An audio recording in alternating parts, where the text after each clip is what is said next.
Bismillahirrahmanirrahim. Assalamualaikum warahmatullahi wabarakatuh.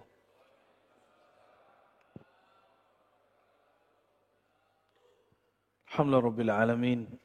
Wassalatu wassalamu ala sayyidil awwalin, sayyidil akhirin. Sayyidina Muhammad wa ala alihi wa ashabihi wa li baitihi wa zurriyatihi ajma'in. Allahumma aftah qulubana bifutuhika kama fatahta li'ibadika as-salihin.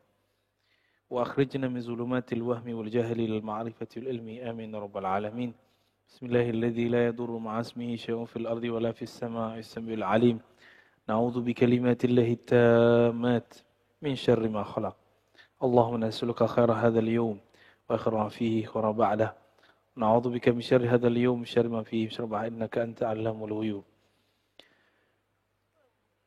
Jamaah subuh yang diberkahi Allah, kita masuk ke bab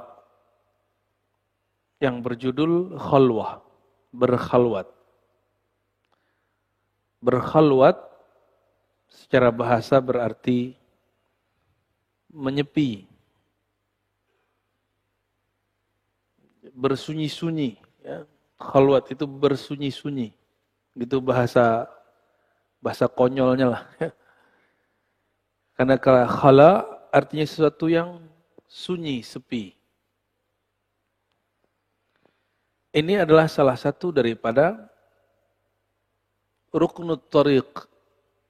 Salah satu daripada rukun tariqah. Rukun tasawuf. Jadi kalau orang belajar tasawuf cuma ngaji-ngaji kitab, itu belum disebut bertasawuf. Cuma baca-baca wirid, belum. Cuma diskusi-diskusi, belum. Masih jauh. Kalau cuma ngaji kitab namanya ilmu tasawuf. Di kampus banyak profesor doktor pakar ilmu tasawuf. Di pesantren banyak kiai-kiai ngerti kitab tasawuf. Tapi apakah dia bertasawuf belum tahu. Maka jangan heran beberapa kiai-kiai yang tidak bertasawuf secara amali, mereka sering malah mengejek ahli-ahli zikir. Usah belajar zikir tergila. Para kiai. Kiai macam apa begitu tuh? Ya. Berhenti aja jadi kiai ya. Kalau enggak mengerti, uskut. Falyakul khairan au liyasmut. Itu sunnahnya.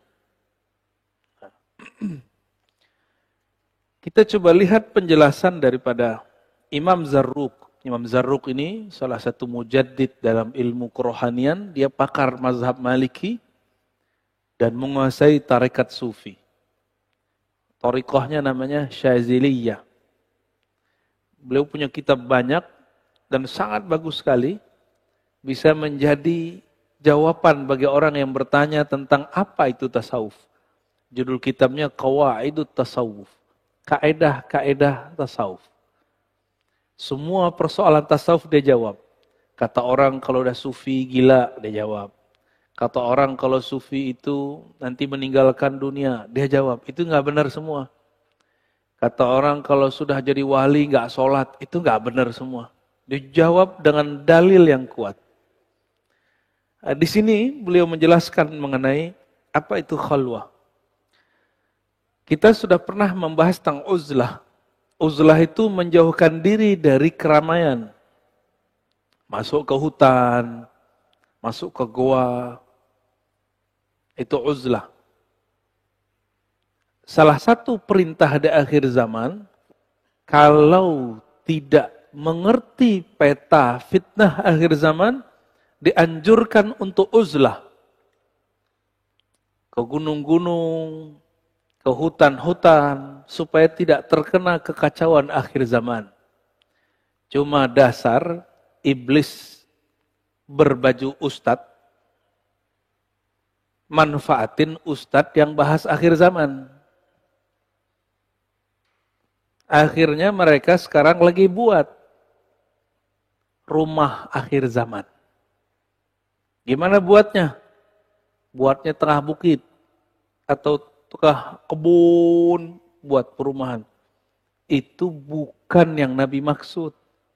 Yang Nabi maksud itu sendiri, pergi ke dalam hutan sendiri. Kalau buat komplek di tengah hutan, itu bukan perumahan akhir zaman.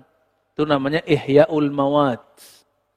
Menghidupkan tempat yang tadinya tidak diolah. Tapi dasar umat ini lugu, percaya-percaya aja. Padahal lagi ada yang nipu tuh, ada setan nyamar. Hati-hati.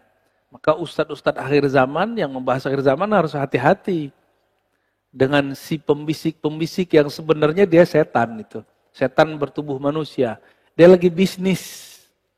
Manfaatin agama. Umat betul lugu. Kita sudah berapa kali Pak dengar berita orang ketipu karena kafling atas nama agama, benar nggak? Maka saya mengajak agar umat jangan terlalu lugu, jangan mudah ditipu dengan penampilan. Mulai kritis. Jangan kritis sama dalil doang. Mana dalilnya? Mana dalilnya? Semuanya harus dikritisi. Kecuali kepada guru yang benar-benar guru, maka kita beradab di depan beliau. Sama orang yang nyamar-nyamar gitu nggak usah ya. Jadi ini beda dengan uzlah. Uzlah sendiri-sendiri. Kalau khalwat bersunyi dalam keramaian boleh. Masjid ini mungkin tidak cocok untuk tempat khalwat, tapi kalau musola-musola itu sangat cocok. Ya. Al-khalwah akhassu minal uzlah wa hiya wa bihajiha wa suratiha naw'un minal i'tikaf. Khalwat itu lebih khusus daripada uzlah. Lebih khusus. Kalau uzlah kita pergi. Ya, kalau ini lebih ringan sebenarnya. Walakin ini nau'un minal i'tikaf. Ini bagian dari i'tikaf. Jadi sebenarnya bisa di masjid seperti ini, lantai 2 ini sebenarnya bisa dipakai i'tikaf. Dan gak mesti bulan puasa. Karena bulan puasa, mohon maaf ya Pak Pengurus, yang nyeting i'tikaf bukan ustadz. Akhirnya ala-alaan, tahu ala-alaan. I'tikaf, tapi isinya bukan i'tikaf. Nabi i'tikaf bulan puasa 10 hari terakhir. Apa yang Nabi buat? Nabi membuang semua aktivitas-aktivitas duniawinya. Handphone disimpan pastinya, ya. Itu bid'ah itu lagi itikaf kok masih pakai handphone. Apalagi kajian dikurangi. Cukup kajian-kajian yang mengarah kepada tazkiyatun nafs, merawat kolbu. Itu harus dikurangi. Jangan banyak muzakarah. Pengajiannya cukup 2 kali aja, pagi atau malam gitu. Atau sore sebelum berbuka. Jangan banyak-banyak. Banyakin waktu untuk tafakkur, untuk zikrullah, untuk khataman Quran, untuk sholat. Kita ini 11 bulan udah kebanyakan pengajian, ngamalinnya belum. 10 hari aja ngamalin. Maka ada namanya kurikulum iktikaf. Nanti kalau mau buat iktikaf di sini saya kasih kurikulumnya dan saya ijazahkan. Nanti kita ada namanya risalatul iktikaf, risalah iktikaf. Ada panduannya dari bangun tidur sampai mau tidur lagi. Bahkan kalau perlu nggak usah tidur. Cuma 10 hari. Dan seumur hidup saya, itulah hari-hari terindah selain mengaji ma'rifatullah. Jadi hidup saya 2 aja. Ngaji ma'rifatullah itu nikmat sekali. Yang kedua iktikaf. Iktikafnya sudah nggak ngajar. Jadi nggak direcokin lagi sama jamaah. Kalaupun ngajar, Yang kita ajarkan itu panduan itikafnya. Ngapain lagi itikaf? Ini zikir yang diamalin, ini adab yang dipakai. Itu nikmatnya bukan main. Kalau orang bilang lagi kasmaran, hanya aku dan engkau. Itulah yang terjadi kalau lagi itikaf. Hanya aku dan engkau ya Allah. Nikmatnya bukan main. Man lam yazuk lam ya'rif. Yang enggak tahu, enggak pernah coba, enggak akan pernah mengerti. Tapi kalau yang pernah coba itikaf Allah itu, mengerti maksud saya. Ya. Nau'un minal itikaf. Dia salah satu bagian yang mirip dengan itikaf. Bedanya tidak mesti di masjid. Jadi khalwat itu boleh di tempat yang di rumah. Di rumah kita ada ruang sholat, boleh. Cuma kalau di rumah kayaknya susah ya. Baru mau putar tasbih, anak datang. Kalau enggak, emaknya anak. Kalau nya ibu-ibu, bapaknya anak-anak datang. Neng, neng, neng, neng. Jadi nggak jadi.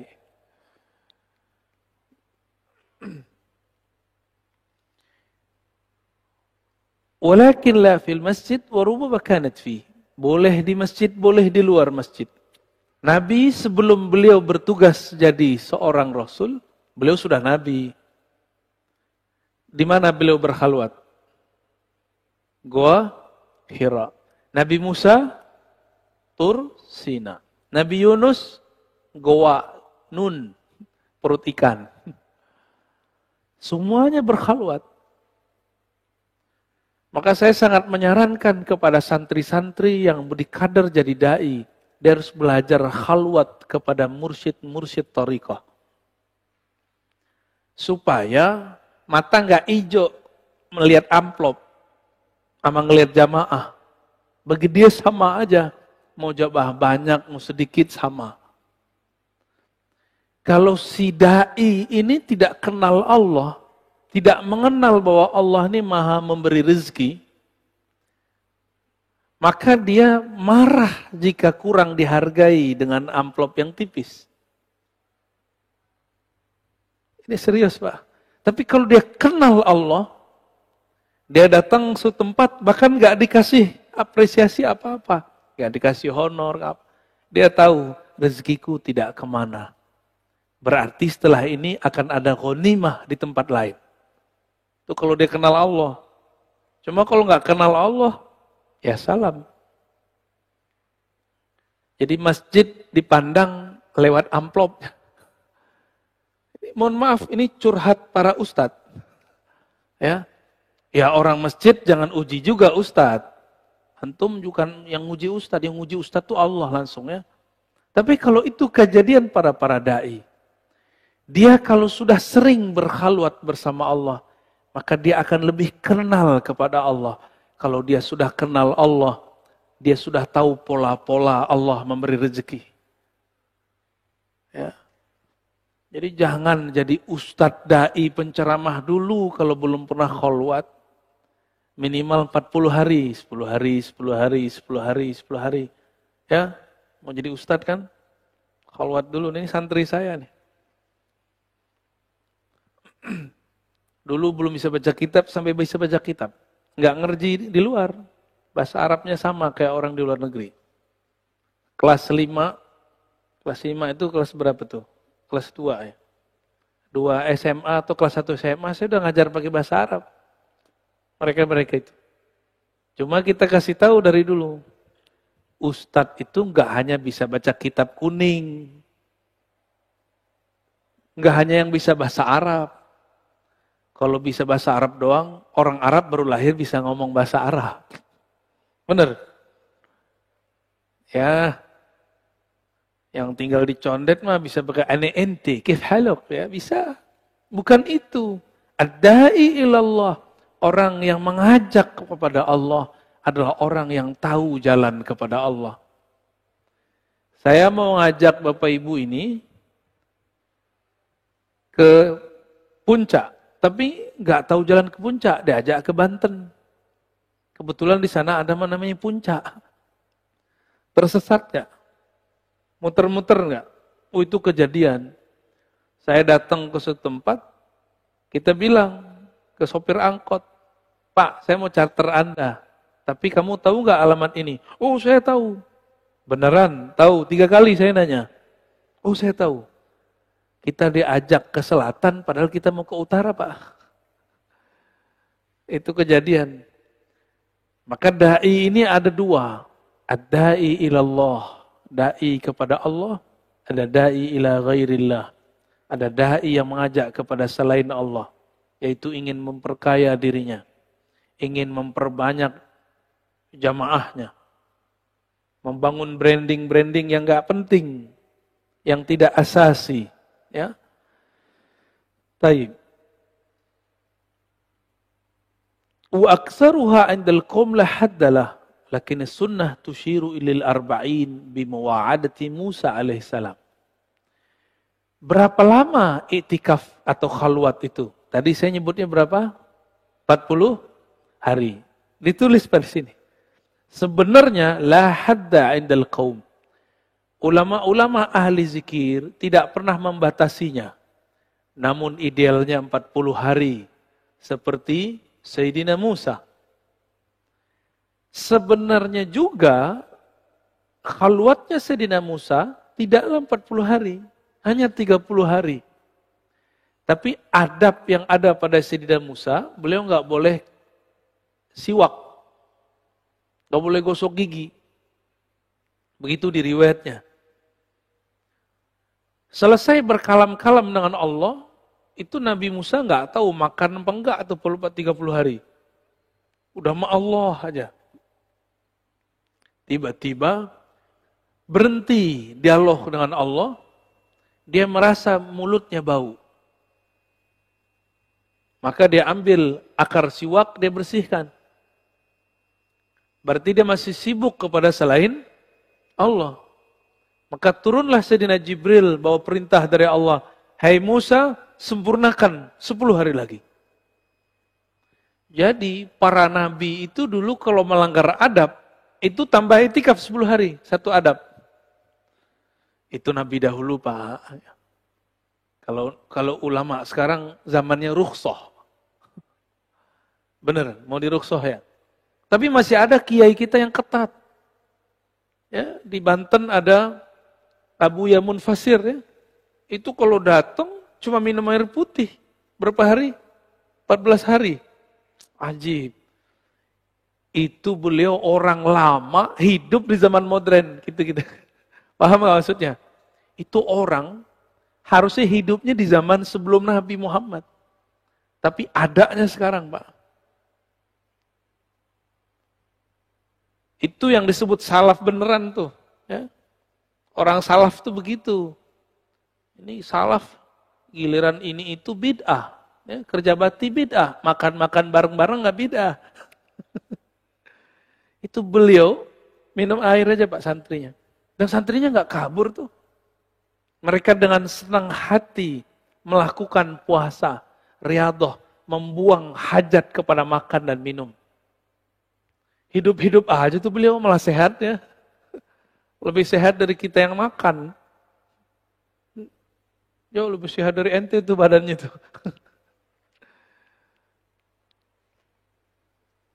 Wal qasdu fil haqiqah salasun. Pada dasarnya 30 hari. Idhiya aslul mu'adah. Karena pada dasarnya dari 30 digenapkan menjadi 40. Ya. Wa aqalluha asyaratun li'tikafihi sallallahu alaihi wasallam. Minimal i'tikaf itu 10 hari. Ini versi kitab, Pak. Kalau versi saya enggak. Aqalluha yaum wa laylah. Minimal 1 hari 1 malam. Bahkan kalau guru saya yang pemurah, kamu tidak bisa sehari semalam, ya sudah 1 jam bersama saya. Itu ada guru kita yang ngomong begitu. Tapi beliau ngomongnya sama siapa Pak? Sama orang alim. Orang alim bisa menanggalkan kealimannya 1 jam usul kepada Allah. Langsung sampai kepada Allah. Langsung dia diterima di sisi Allah. Orang alim, Kalau orang-orang Badung kayak kita ini, nggak cukup 1 jam, Pak. Harus berjam-jam, ya.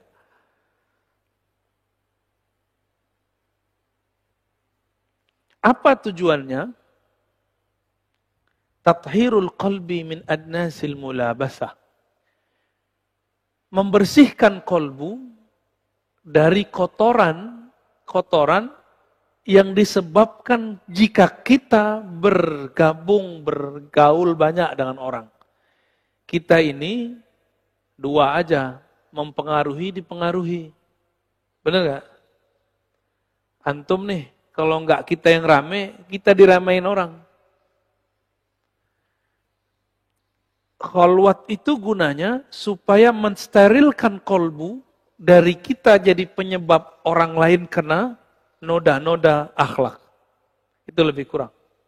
Wa ifradul qalbi li dzikrin wahidin. Lalu, ini yang tidak ada pada itikaf zaman now. Zaman now itu, lagi-lagi saya katakan, karena yang nyeting itikafnya, yang buat kurikulum itikafnya tidak pernah itikaf yang bersambung sanad itikafnya di Rasulullah. Jadi itikaf itu ada ijazahnya dari Rasulullah kepada sahabat terus sampai kepada mursyid zaman sekarang. Tiba-tiba ada ustadz pengurus masjid buat itikaf. Lah sanadnya dari mana? Akhirnya buat-buat ala-alaan tadi.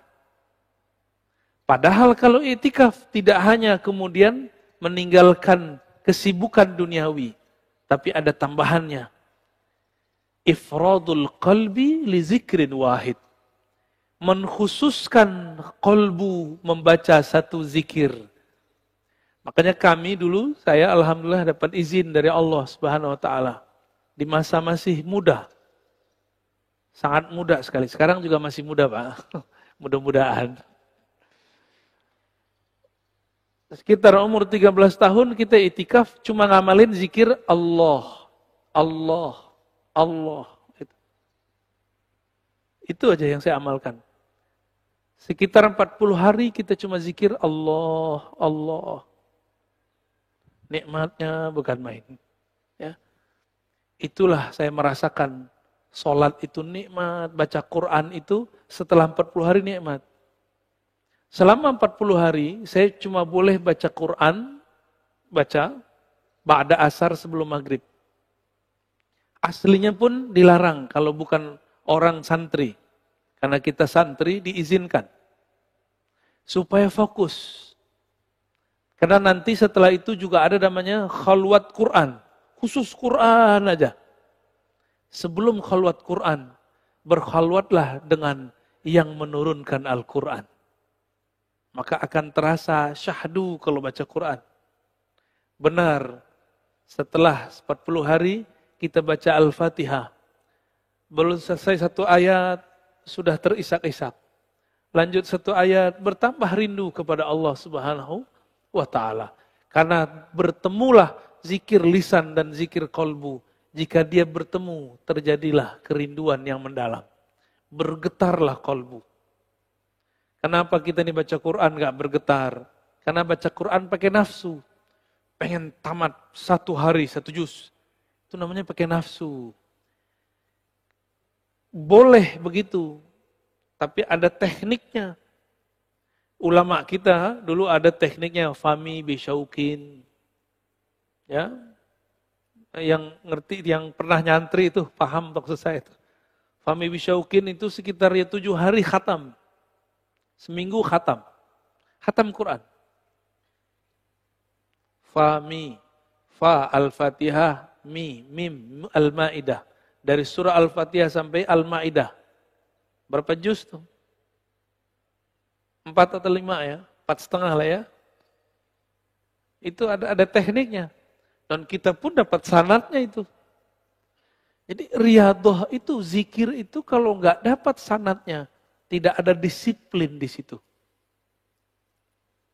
Orang kerja aja kalau nggak ada panduan juknisnya, itu nggak disiplin. Apalagi urusan begini. Tapi betapa egonya manusia. Giliran urusan agama, apa kata dia? Saya juga bisa sendiri kok. Juga bisa tanpa guru kok. Itu namanya sombong. Imam Ghazali untuk zikir begini, itu ngaji dulu kepada Imam Abu Ali Al-Farmadi. Sebelum ketemu, Imam Abu Ali Al-Farmadi berguru ke imam-imam yang lain. Imam Abu Ali Al-Farmadi berguru kepada Imam Kushairi, pengarang kitab Ar-Risalah Kushairiyah. Imam Kushairi sering tahan-tahan penjelasan. Maka Abu Ali Al-Farmadi minta izin. Wahai Tuhan, izinkan aku ngaji kepada kawan engkau yang di luar kota. Namanya Abul Qasim Al-Kharkani. Maka dia pindah ke sana.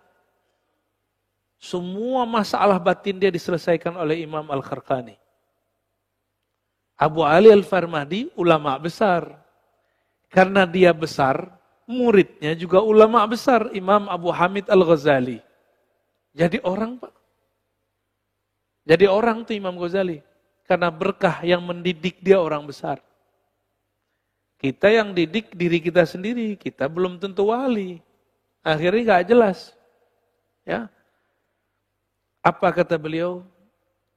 Ifradul qalbi li dzikrin wahidin wa haqiqatin wahidah. Melatih kolbu berzikir dengan satu zikir, satu kalimah.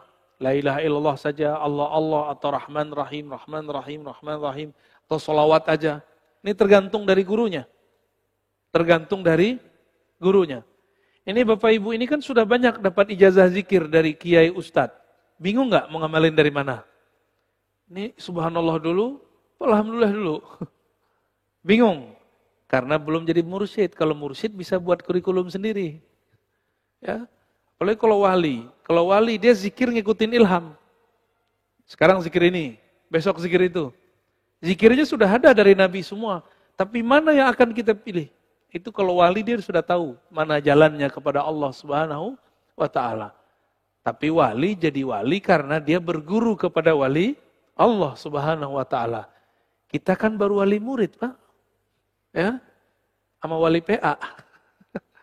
Jadi enggak usah sok-sokan kemudian melatih diri sendiri. Mesti berguru. Apa kata beliau? Walakinnaha bila syaikhin mukhattarah. Kalau engkau tidak punya mursyid, guru, mentor, murabbi yang membimbing, ini sangatlah berbahaya. Makanya saya sering sindir di sini. Orang Betawi sudah punya nabi. Namanya Ahmad Musodek. Itu Ahmad Musodek baca kitab tentang khalwat. Diamalkan di Gunung Salak. Gunung Salak itu mengajib, Pak. Gunung Salaka. Salaka itu kalau bahasa santri itu artinya suluk. Cocok logi. Dan memang itu cocok untuk khalwat. Gunung Salak itu. Namun kalau tidak ada yang membimbing, ya ujung-ujung begitu. Dapat naik pangkat dia. Dari orang biasa jadi nabi. Itulah Nabi ke-26 di Indonesia ya. Masya Allah. Walaha futuhun azim wa qad la tasihhu bi aqwam falya'tabir kullu ahadin biha halah. Khalwat itu, riyadhah khalwat itu ada futuh azim. Ada penyingkapan yang luar biasa kalau dilakukan. Ini ilustrasi. Santri belajar atau siswa belajar di rumah sama di sekolah, beda gak? Sekolah itu sama seperti khalwat. Ada kurikulumnya, ada gurunya. Lebih cepat biasanya anak itu faham di pesantren daripada di rumah. Makanya sampai sekarang kiai-kiai faham. Akhirnya dibuatlah pesantren menjadi tempat isolasi. Maksudnya apa? Jadi anak-anak nggak usah belajar di rumah. Isolasikan di pesantren. Maka Bapak Ibu nggak usah sok-sok protokoler. Kalau anaknya pesantren, mas biarin aja di situ. Karena di pesantren itu aman. Jangan sok-sok. Ntar tukang dapurnya gimana? Ntar ininya gimana? Udah itu beres sudah. Ya. Kita yang ngomong begitu, kadang kita lebih tidak protokoler daripada orang-orang di pesantren. Di pesantren udah mereka kuat disiplinnya, kuat juga doanya. Ya. Ada satu majelis, orangnya dempet-dempet terus Pak. Waktu pandemi lagi kenceng, itu majelisnya jalan terus. Amalannya cuma Ratibul Haddad, Ratibul Attas. Dan tidak ada satupun orang majelis kena corona. Tapi ketika majelisnya diliburkan, anggota majelis pada liburan. Pulang-pulang dari liburan menjadi LC, lulusan COVID. Itu kejadian, karena kekuatan zikir. Ketika dia keluar, dia tidak dijaga lagi di zikir. Satu zikir ada malaikat penjaganya. Malaikatnya bukan 1, 2. Malaikat itu per huruf. Bismillahirrahmanirrahim. Itu malaikatnya paling banyak tuh. Maka di Ratibul Attas, Bismillahirrahmanirrahim dibaca 11 kali. Bismillahirrahmanirrahim, Bismillahirrahmanirrahim, Bismillahirrahmanirrahim, Bismillahirrahmanirrahim. Ya? Karena di situ ada asrar yang luar biasa. Cuma kita kan nggak ngerti, main baca-baca aja ya. Akhirnya nggak punya adab lagi baca, padahal malaikat lagi hadir. Ini majelis begini aja malaikat banyak hadir, Pak. Maka malu sama malaikat, ya. Jaga-jaga adabnya. Jangan ingat-ingat duniawi di sini, ya. Waqad la tasihhu bi aqwamin. Namun ingat-ingat, khalwat itu tidak cocok untuk sekelompok orang. Contoh, pemimpin sama guru sama karyawan, cocok nggak? Pegawai PNS, cocok nggak? Kecuali dia dapat cuti. Pemimpin kalau berkhalwat, hancur nggak negeri? Ulama, guru kalau berkhalwat, hancur nggak pesantren? Terus aparatur negara berkhalwat, gawat. Oleh karena itu, khalwat ini cocok untuk orang-orang yang punya waktu luang. Kayaknya WFH itu kesempatan khalwat banyak, cuma kan udah mau selesai. Kecuali nanti datang lagi pandemi baru. Ya, antum doa, janganlah. Dia bakal datang-datang sendiri, nggak usah doa ya.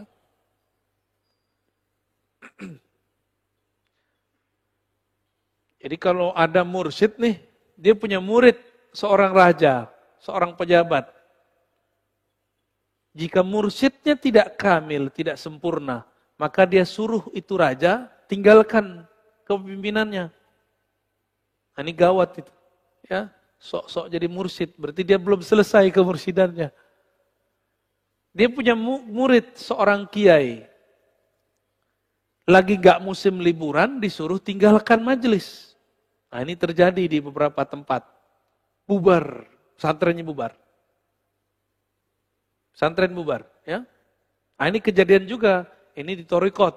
Begitu saja terjadi di jemaah tabligh, Pak. Ya. Di jemaah tabligh yang saya tahu, tidak boleh mentaskil mengajak khuruj kiai, syekh, muallim, mursyid, dan pengarang kitab. Karena kalau mereka diajak, maka sendi-sendi agama jadi longgar. Betul kejadian, beberapa sahabat kita punya pesantren, diajak khuruj, hancur pesantren, hilang. Mati pesantrennya. Karena memang khuruj asik. Khuruj itu kita dari sini pindah lagi. Jadi pengalaman kita ganti-ganti terus. Kalau di pesantren, bosen Pak ngeliat santri. Oh dia lagi. Tapi betapa kiai-kiai itu sabar. Kadang udah begitu masih dibentak sama orang tua santri. Ini tidak termasuk santri saya. Kalau naruh anaknya di pesantren, terlalu kritis sama kiai. Terlalu banyak maunya di pesantren. Udah Pak, kalau punya anak taruh pesantren, taruh aja udah. Terserah Pak Kiai, yang penting didik anak saya. Anak saya sekarang anak Pak Kiai. Mau dijewer, mau diapain, biarin. Kalau anak ngadu, saya dijewer sama Ustadz. Kita jewer ulang Pak, kamu nanti lapor lagi, saya jewer ulang. Gitu seharusnya. Begitu saya dulu dididik. Ya. Kita lapor sama Bapak, habis dipukul sama guru. Guru saya itu guru Bapak saya juga. Habis dipukul dipukul ulang. Besok kau lapor lagi, awas. Gak ada lagi Pak, kita lapor-lapor. Itu baru baca Quran kami itu. Belajar Quran aja begitu. Kalau sekarang gimana? Gurunya digebukin sama wali santri. Antum hati-hati, guru itu makomnya wali am, wali umum. Dia kekasih Allah. Sakiti mereka, tunggu kualat hidup antum seumur hidup. Apalagi kalau dia punya sir, dia wali khusus di sisi Allah. Sakiti mereka, tunggu celaka aja kita ya. Ini bukan nakut-nakutin, emang menakutkan. Imam Bukhari itu guru. Diundang oleh Raja Ahmad bin Khalid untuk private anaknya di istana. Imam Bukhari untuk dapat satu hadis, dia tempuh ribuan kilo. Maka khusus untuk ngaji hadis, kata Imam Bukhari, jika anakmu wahai raja, ingin jadi orang alim, suruh serahkan dia ke sini. Jangan aku yang ke sana. Tersinggung rajanya. Maka dia sakiti Imam Bukhari. Akhirnya Imam Bukhari terpaksa keluar dari kota kelahirannya Bukhara. Dikejar-kejar oleh askar. Dikejar-kejar terus. Sampailah beliau kemudian di kota Samarkand.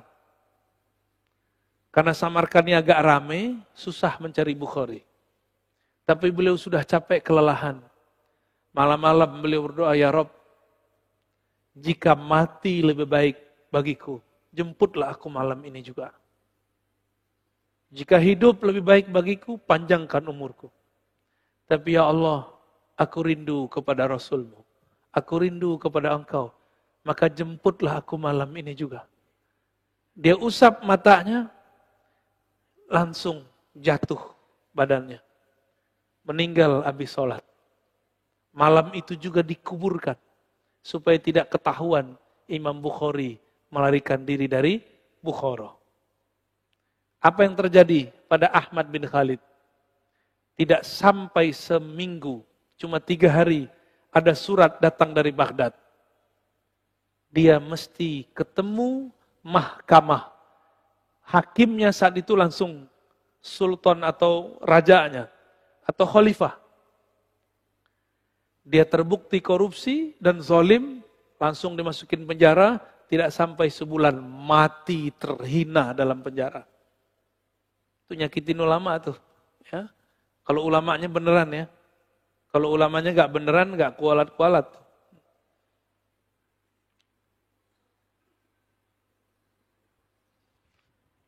Udah sejam.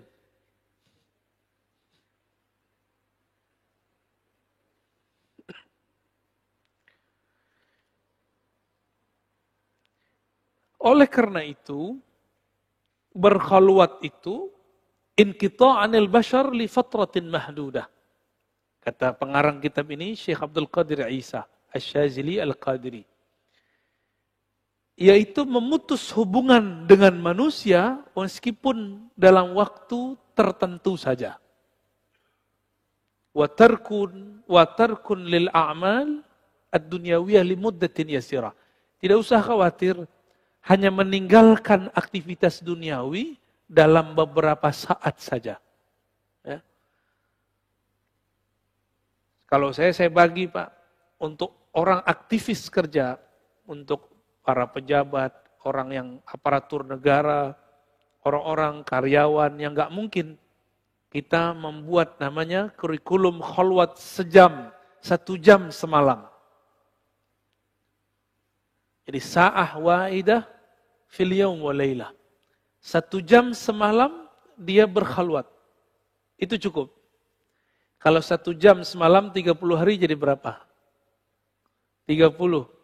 Itu udah sama kayak dia 1,5 hari setiap bulan dia bersama Allah. Kalau dia lakukan itu setiap malam selama setahun, hitung Pak, jadi berapa? Ya. Tadi berapa? 30 kali 12 berapa? Ya, lumayan ya. Lumayan itu. Ditambah 10 hari. Gak dapat cuti 10 hari, 5 hari. Gak dapat 7 hari, 3 hari. Gak dapat, ya sudahlah. Malam Lailatul Qadar aja. Ya. Begitu kita mudahkan, tinggal nanti maunya. Ya. Mau nggak mengamalkannya nanti. Ya. Nanti insya Allah Ramadan saya kasih panduannya di sini. Ya. Kasih panduannya, kita kasih daurahnya sebelum Ramadan atau pas pertengahan Ramadan, silakan nanti diamalkan. Insya Allah. Teringetin ya Basit ya. Biar beramal itu ada panduannya. Karena kalau di tempat saya nggak muat Pak. Tempat kita masih kecil. Tempat kita cuma ruku. Nggak mungkin itikaf di situ banyak-banyak.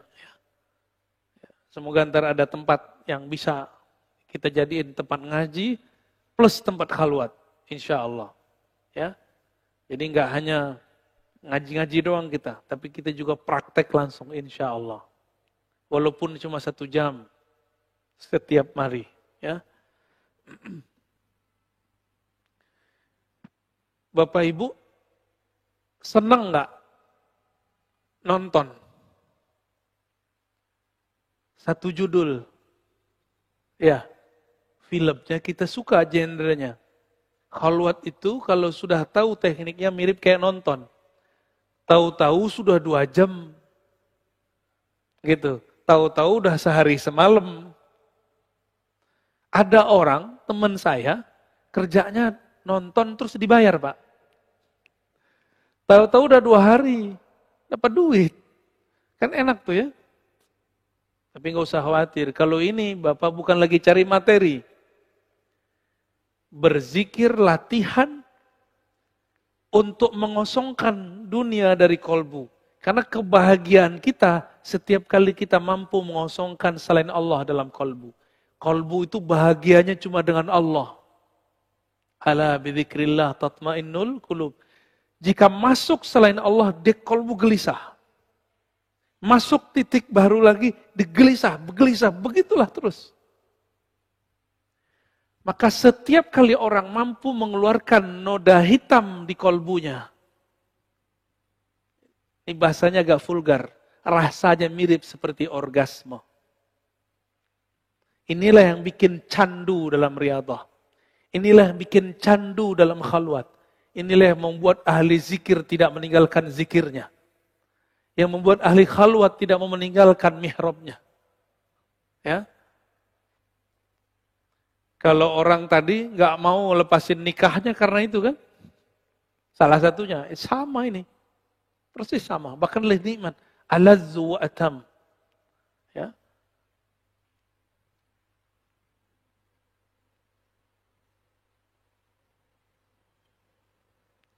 Jadi kalau kita buat definisi, apa itu khalwat?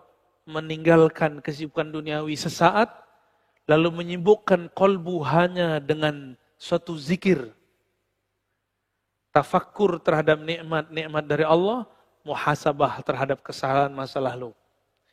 Dan dengan syarat dibimbing oleh seorang guru pewaris Rasulullah Sallallahu Alaihi Wasallam. Jika 3 ini tidak masuk, maka batal khalwatnya. 3, meninggalkan aktivitas dalam waktu tertentu. Berarti handphone tidur nggak? Nah, idealnya kalau khalwat, handphonenya ditaruh, disimpan ke mentornya. Cuma dulu kemarin-kemarin kita buat rukhsah. Boleh buka handphone 15 menit atau setengah jam sebelum berbuka. Itu sinyal langsung kredit Pak. Tiba-tiba semuanya demam. 15 menit, setengah jam sebelum. Tapi apa efeknya? Dalam setengah jam itu mereka lupa kepada Allah. Tapi gimana lagi? Nggak begitu, nggak ada mau khalwat. Gak apa-apalah. Ya, habis itu kita hantam lagi, hajar lagi dengan zikrullah. 2, yang ketiga apa tadi? Yang pertama meninggalkan, yang kedua tadi zikir khusus. Yang ketiga dibimbing oleh seorang guru. Ya. Guru ini misalnya punya tim. Nah, dibimbing oleh tim-tim dia ini yang sudah punya pengalaman. Insya Allah khalwatnya, itikafnya nanti berefek ke dalam diri. Ya.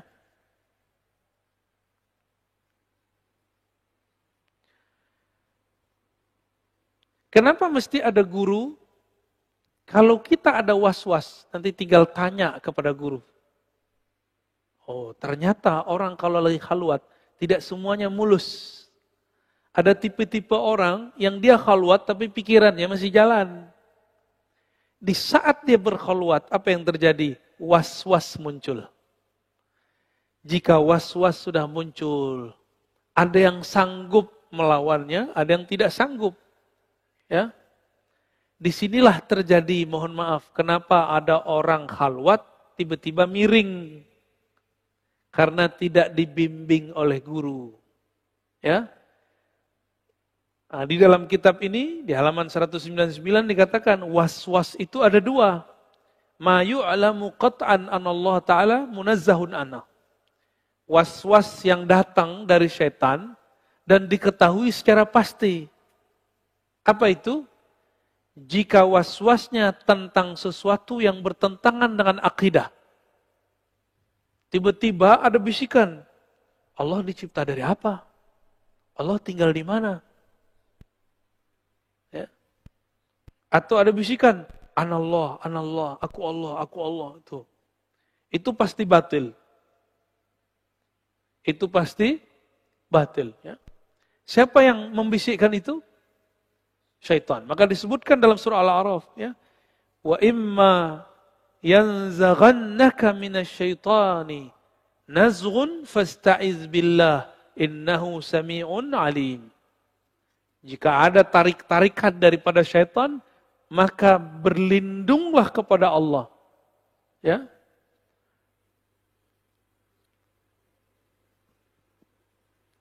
Itu sering terjadi, Pak. Maka untuk melawan ini, Imam Al-Qushairi itu mewajibkan sebelum belajar, sebelum khalwat, wajib belajar akidah Ahlus Sunnah. Supaya nggak mikir-mikir tentang Allah aneh-aneh. Ya.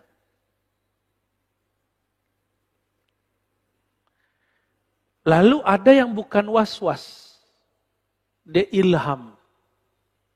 Mimpi.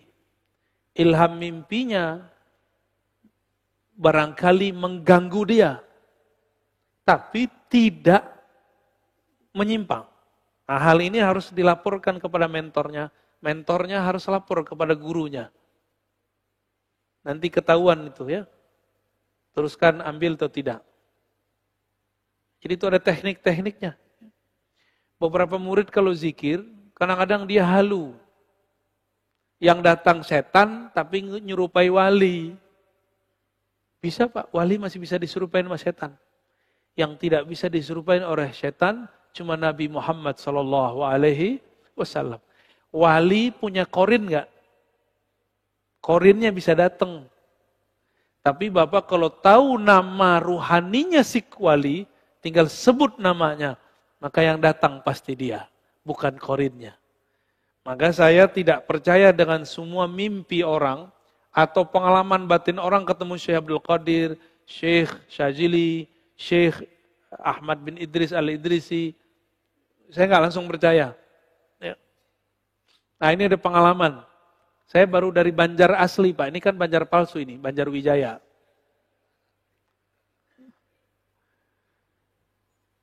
Alhamdulillah kita kalau datang ke satu tempat, kita tabarruk, mau menjadi murid dari guru tempatan. Alhamdulillah Allah pertemukan saya dengan murid dari ulama-ulama yang guru-guru itu dulu favorit saya semua. Di antaranya murid-murid Syekh Yasin Al-Fadani. Namanya Tuan Guru Wildan, ada di Martapura. Murid dari Abah, sekumpul. Saya datang, ternyata sudah disiapkan ijazah semuanya, padahal kita nggak request. Ijazah zikir, ijazah talqin, ijazah subhah, tasbih itu ada ijazahnya Pak. Saya dapat beberapa dan dari beliau juga. Ijazah hadis dan kitab hadis. Itu kayak surprise bagi saya. Ketika udah selesai pengijazahan segala macam, ikram-ikramnya makan, saya kemudian cerita. Guru, di sana kiai dipanggil guru atau Pak Kiai kita panggil. Tuan Guru, sebenarnya saya dulu pernah bermimpi tahun 2013. Walaupun sudah terlambat. Bermimpi gurunya dari Tuan Guru. Namanya Syekh Muhammad Yasin Al-Fadani. Saya mimpi. Dalam mimpi itu saya minta ijazah zikir atau ijazah kitab-kitab hadis. Ternyata di alam mimpi pun Syekh Yasin tidak terima kalau orang cuma dapat ijazah dalam mimpi. Kalau ijazah mesti ketemu hidup. Padahal beliau sudah meninggal tuh. Ini wali ini kalau ketemu dalam mimpi, jika benar itu dia gak akan berubah dengan masa hidupnya. Gak mau. Kamu ambil dari murid-muridku. Akhirnya, saya bilang, Tayyib Maulana, baik Tuan Guru, saya akan belajar kepada murid-murid engkau. Saya sampaikan itu kepada Guru Wildan. Ya. Ternyata beliau ngomong ke salah satu muridnya yang khidmah kepada beliau. Ketika kami sudah keluar, sudah balik, sudah pulang, jika mimpinya ketemu setan yang menyerupai guru saya, pasti setan bilang, aku ijazahkan kamu dalam mimpi. Tapi jika itu benar ruhnya Syekh Muhammad Yasin Al-Fadani guru saya, maka dia akan mengatakan seperti beliau berkata masih hidup. Ya, tidak sah ijazah lewat mimpi. Ijazah itu mesti ketemu hidup.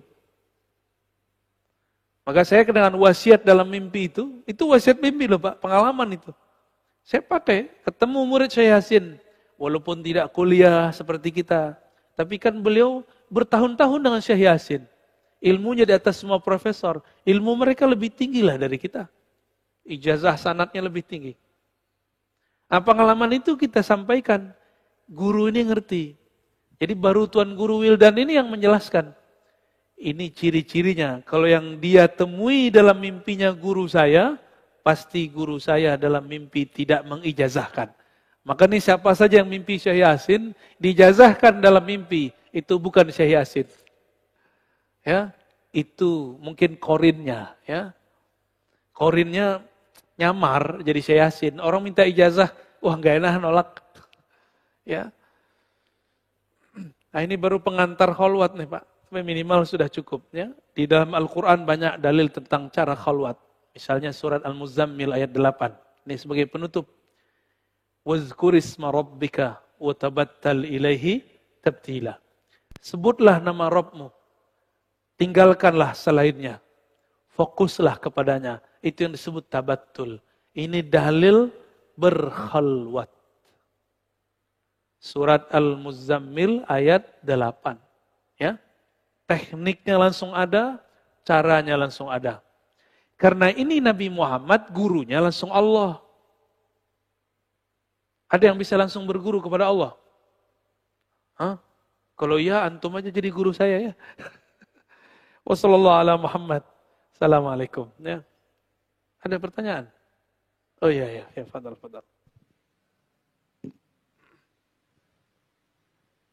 Alhamdulillah, terima kasih Buya atas materinya. Kita lanjut sesi tanya jawab.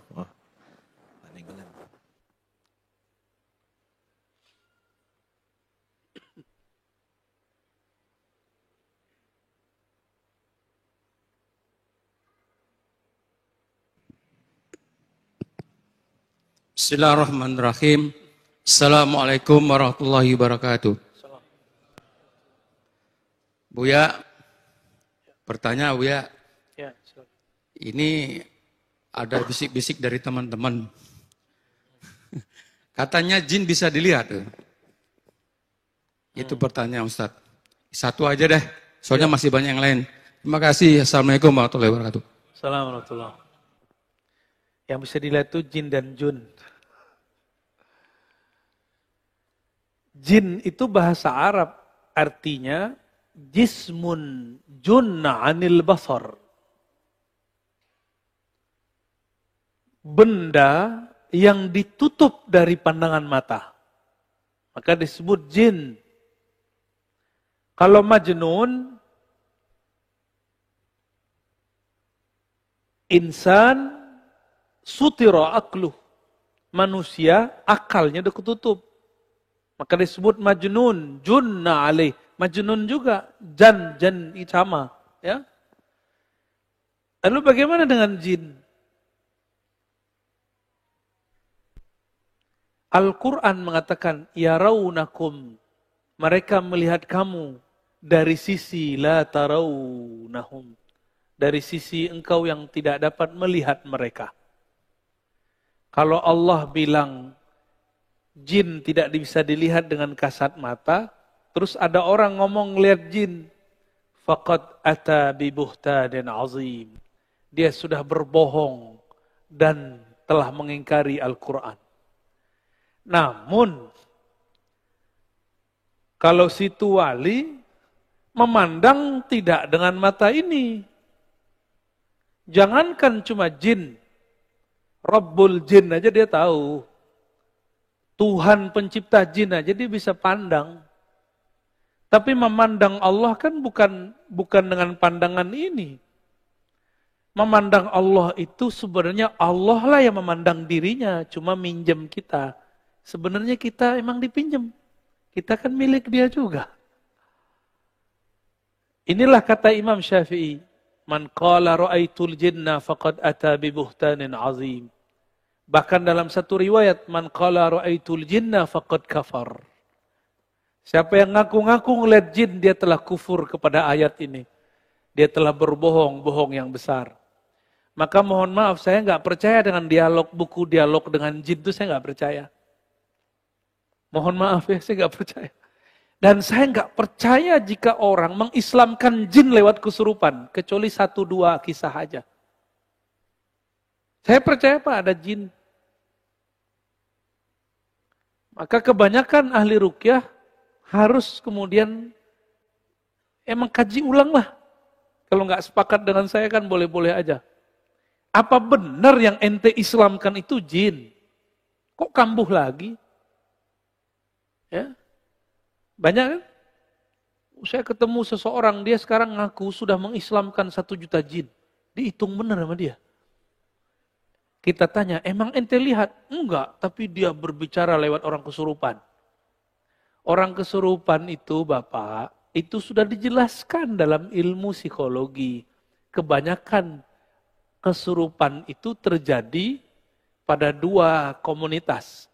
1 pelajar santri yang tertekan, kedua karyawan atau orang-orang yang tugas jenis karyawan yang banyak tugasnya.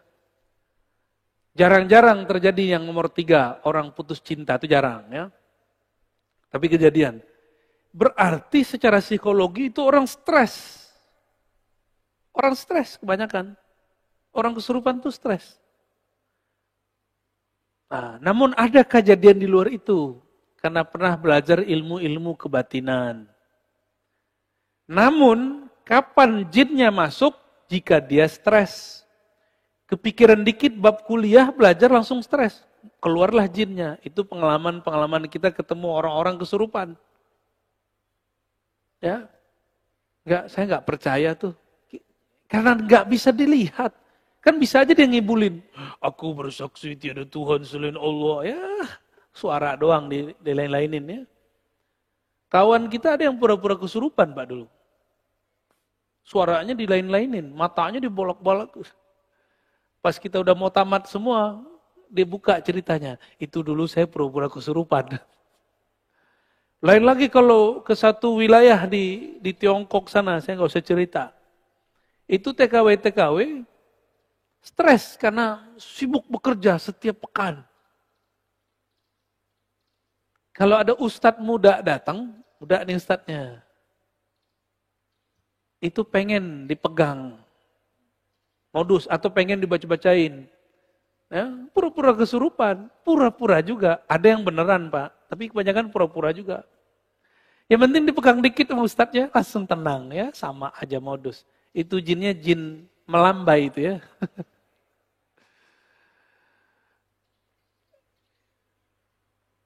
Aneh, kita ini diberi akal yang sehat oleh Allah Subhanahu Wa Taala, kok malah demennya sama yang begitu-gitu, ya. Pengen lihat jin, Pak? Mau lihat jin? Serius? Beneran? Antum gak puas jadi manusia? Nabi Syis itu tugas risalahnya memagari pandangan manusia dari jin. Dulu sebelum Nabi Syis, Nabi Adam sama setan itu kayak gini Pak, ngelihat. Jadi kalau Bapak ini markir, dia markir juga. Lagi jalan, tiba-tiba ada yang tongkar, suar. Itu zaman Nabi Adam dulu, Nabi Adam, Habil, kemudian 400 tahun beliau di dunia. Lahirlah Syis, anak beliau. Nabi Syis dapat sir dari Nabi Adam, ilmu asma. Salah satu ilmu asma itu memagari manusia dari jin. Maka Bapak nggak lihat kan di samping Bapak ada jin? Ada Pak, samping Bapak jin. Ada. Tapi lebih banyak malaikatnya. Di rumah Bapak banyak jin kok. Itu kan terjadi horor kalau saya ceritain. Ya. Tidak ada satu jengkal di muka bumi kecuali ada makhluk Allah. Apakah itu malaikat, jin, atau binatang-binatang kecil. Ada semua. Gak usah dicari-cari Pak. Syaitan yajri majrad dam. Setan mengalir di setiap pembuluh darah. Gak usah dicari. Kadang kitalah setannya. Bapak ini gak perlu melihat jin untuk ketemu setan. Ngelihat manusia bisa, ketemu setan bisa. Ya, gitu ya. Tolong jangan minta-minta ketemu jin. Nyesek nanti. Toko bidzalika satrun nas. Bapak nggak kuat, Pak. Jin itu hobinya tengkar karena sifat anasirnya anasir api. Maka jin itu nggak akan mati kalau nggak tengkar dengan jin yang lebih sakti. Atau dibakar oleh manusia sakti. Jadi manusia bisa bakar jin, Pak. Bisa membunuh jin. Wali kualitasnya atau orang yang punya aurat ya. Gimana Basit? Cukup? Satu lagi? Satu lagi lah ya. Siapa? Pilihlah. Urusan dia tuh. Assalamualaikum warahmatullahi wabarakatuh. Ustaz, mohon maaf. Mana yang nanya siapa nih? Kalau Oke. ya. Ya, nama saya Abdul Qadir dari Samarinda Ustadz, yang memang saya sering juga salat di sini. Kalau kita melihat yang saya petik itu bahwa memang dunia ini penuh dengan gaib. Wa huwallahu bis samawati wa fil ardi ya'lamu sirrakum wa jahrakum wa ya'lamu ma taksibun. Di dalam juga salah satu dikatakan bahwa ad-dunya ilmun la yakrauha illa alim. Nah ini mungkin sinkronisasi dengan zikir tadi. Ada zikir yang pernah saya juga belajar dengan salah seorang yang mungkin lebih alim dari saya. Yang mengatakan begini, zikir itu ada 3. Pertama itu la ilaha illallah, terserah kamu berapa saja. Dikala mana saja kamu katakan itu boleh. Bahwa setelah itu la ilaha illallah baru hu baru ah. Apakah ini kira-kira dibenarkan Ustaz? Mohon pencerahan. Terima kasih. Assalamualaikum warahmatullahi wabarakatuh. Nah, inilah nastapanya. Punya guru nggak langsung nanya ke guru ya, nanyanya ke saya. Saya ini akhirnya nambal-nambal ban yang soak jadinya ya. Zikir la ilaha illallah tertulis. Zikir hu Allah ada di Quran. Qul huwallahu ahad. Huwallahu allazi la ilaha illahu. Ya, Allahu la ilaha illahu ada semua. Hu Allah itu zikirnya masyru'. Disyariatkan, dibolehkan. Bagaimana zikir ah itu bukan bacanya Pak. Nanti kalau yang bacanya agak genit dikit bahaya itu. Itu bunyi dari nafas. Ih. Itu di kitab, karena susah membunyiin. Nafas bunyinya gimana? Ditulisnya hamzah, alif, sama ha.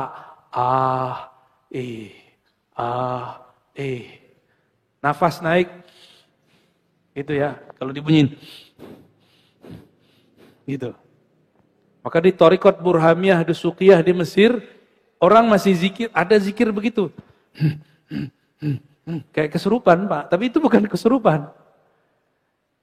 Menurut saya, walaupun ada zikir begitu, itu kurang tepat kalau dibaca. Enggak.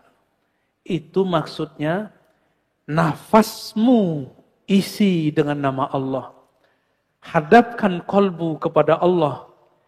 Setarakan, seiramakan dengan bunyi nafasmu. Sehingga itu memanggil Allah. Itu memanggil Allah. Nafas naik, nafas turun, naik, turun, naik, turun. Ya.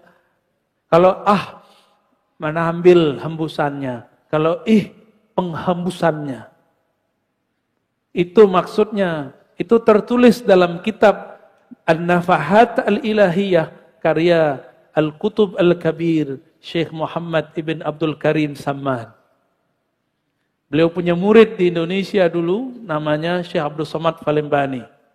Beliau punya murid juga Syekh Muhammad Arsyad Al-Banjari.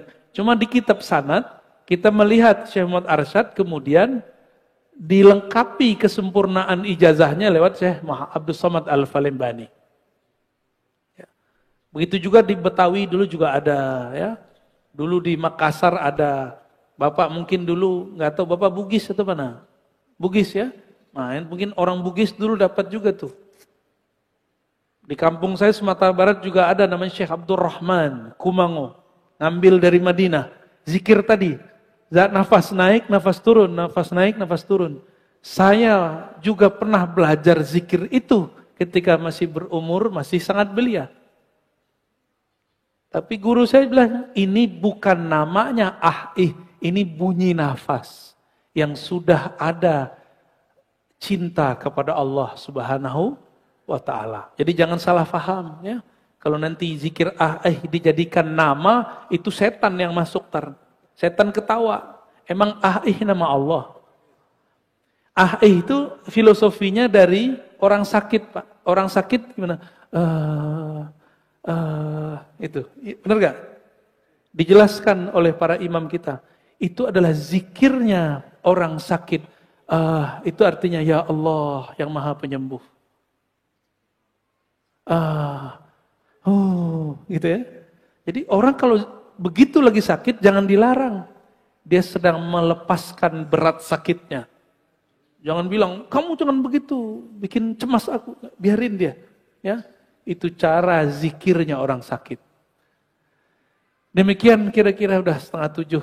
Di sini juga masih ada majelis lagi. Kajian sifat 20 di Simpruk. Masjid apa? Nurul Hidayah. Nurul Hidayah. Polis. Ya. Bagi yang ada waktu silakan gabung kajian sifat 20. Ngajian pakai ini Pak. Kalau barusan kajian pakai dada. Insya Allah kita ketemu lagi. Wassalamualaikum warahmatullahi wabarakatuh. Tidak perlu salaman. Assalamualaikum warahmatullahi wabarakatuh.